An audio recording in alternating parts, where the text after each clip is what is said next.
অনেক দিন পর, প্রায় সত্যিই অনেক দিন পর, প্রায় বছরখানেক হবে আমরা একটা জায়গাতে যাচ্ছি। গিয়েছিলাম প্রায় 1 বছর আগে কুটুমবুড়িকে নিয়ে কুটুমবুড়িরই মানসিক শোধ করতে। এখানেই একটা শিব মন্দির। কুটুমবুড়ি যখন আমার কোলে আসেনি না, তার আগেই বলেছিলাম যে কুটুমবুড়ি যখন হাঁটতে শিখবে তো ওই মন্দিরে গিয়ে পূজা দিয়ে আসবো। তো এখানে একটা শিবের মন্দির, তোমাদেরকে হয়তো আগে আমি অনেকবারই দেখেছি আদিযোগী মানে মহাদেবের মন্দিরে। তো সেখানেই আমরা যাচ্ছিলাম, আমি কুটুমবুড়ি আর কুটুমবুড়ির পাপা। হ্যাঁ, আগে যে মানসিক শোধ করা হয়ে গেছে তারপর থেকে আর যাওয়া হয় না। আর এখানে যে জানো তো আমার একটা কি বলবো, এত সুন্দর ভালো লাগে না, সেই জন্য যাওয়ার জন্য অনেকবারই আমি কুটুমবুড়ির পাপাকে বলি, কিন্তু কি বলতো কাজের চাপের জন্য তেমনভাবে যাওয়া হয়নি। এসেই আমার একটা বোন আছে, তো বোনকে ফোন ভিডিও কল করে দেখাচ্ছিলাম, দেখো ও হয়তো এখানে আসতে পারবে না, যদিও বা আসতে পারে হয়তো পরে আসবে। তো আমি তাই বোনকে দেখাচ্ছিলাম। আর বোনেরা জানো তো একটা আলাদাই ভালোবাসার, দিদি হয়ে আমি যদি বোনকেই না দেখালাম তো সেটা কিভাবে সার্থক হল, তাই না?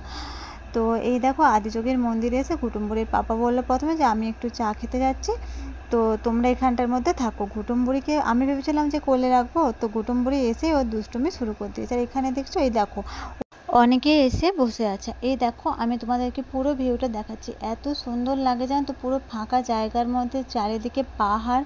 জায়গাটা সত্যিই খুব অসাধারণ বলতে গেলে। এখানে জানো তো যখন শিবরাত্রি হয় তখন অনেকেই আসে, প্রচুর মানুষ আসে, কিন্তু এই সময়টাতে আমি আসতে পারি না, কারণ এই সময়টাতে প্রচুর ভিড় হয়। তো ছোট বাচ্চা নিয়ে আসাটা সম্ভব নয়, সেই জন্য আমি সানডে ছাড়া অন্যবারে আসতে চেষ্টা করি। এই দিন আমরা যেদিন গিয়েছিলাম সেদিনও কিন্তু সানডে ছিল না, কিন্তু প্রচুর ভিড় হয়। হ্যাঁ, প্রত্যেক দিনই এরকম একটা ভিড় হয়। তো আর এই সময়টাতে এখানে যে সাউথ ইন্ডিয়ার স্কুলগুলোতে না ছুটি আছে, তো সেই জন্য এই জায়গাটাতে আজকে অনেকটাই ভিড় ছিল। আর তোমরা অনেকেই আমাকে জিজ্ঞাসা করেছো এই ঈশা আদিযোগীর মন্দিরটা কোথায়। হ্যাঁ, এটা আমাদের কোয়েম্বাটোরে এসে তোমরা ঈশা আদিযোগী যারা আসতে চাও, যদি কেউ কোনো কাজের জন্য আসো তো এখানে আসতেই পারো। সত্যি বলছি, এর থেকে এখানে আরও অনেক মন্দির আছে, কিন্তু এর থেকে সুন্দর এত ভালো জায়গা আমি সত্যি বলছি আর কোনো তোমাদেরকে সাজেশন দিতে পারবো না।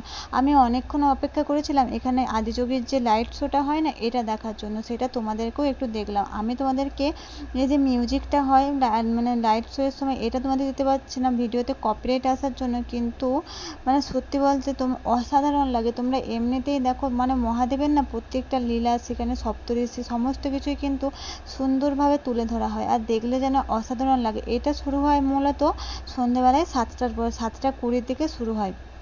হ্যাঁ, অনেকক্ষণ ধরেই আমি অপেক্ষা করেছি।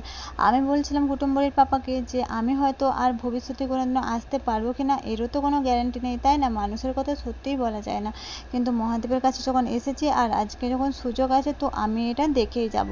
তো কুটুমবুড়ি প্রথমে একটু ভয় করলো, পরবর্তীতে কিন্তু ও দেখছিল, ও আমাকে জিজ্ঞাসা করছিল যে মাম্মা এটা কি হচ্ছে, ওটা কি হচ্ছে, এভাবে জিজ্ঞাসা করছে। সত্যি বলছে অসাধারণ একটা জিনিস, সত্যি তোমরা যদি কখনো সুযোগ পাও সবাই আসবে।